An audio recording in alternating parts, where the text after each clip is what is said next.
بعمرك ما تندم بحياتك على كل خير قدمته، على كل طيبة طلعت غصب عنك من تلقاء نفسك ومن مشاعرك كلياتها الفياضة.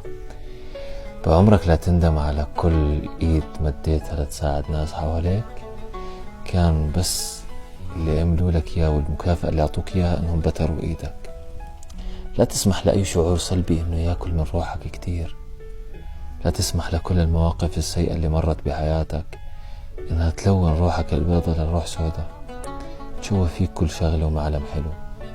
صدقني لو بيستاهلوا انك انت تتشوه علشانهم وتشوه روحك تصير نسخة منهم، كان حكيت لك انا اول واحد روح شوه نفسك وصير نسخة مش بس زيهم، اسوأ منهم. بس صدقني انه في كل مرحلة انت بتحاول تحافظ فيها على ثبات روحك، على نظافة قلبك، على رقة مشاعرك، وعلى صدق كل شعور فيك. انت انسان قاعد بتحرقهم تقتلهم. صدقني بعمرك لا تتغير الا للافضل للناس اللي فعليا بتحاول تساعدك وتشد فيك لكل مكان منيح. الناس السيئة مكانها مش لتصير زيها، مش لتصير اسوأ منها. الناس السيئة عشان في كل مرة تحمد ربنا انك انت انسان منيح، وعشان تتعوذ من اللعب الشيطان الرجيم اللي بتشوفهم على اشكال بشر.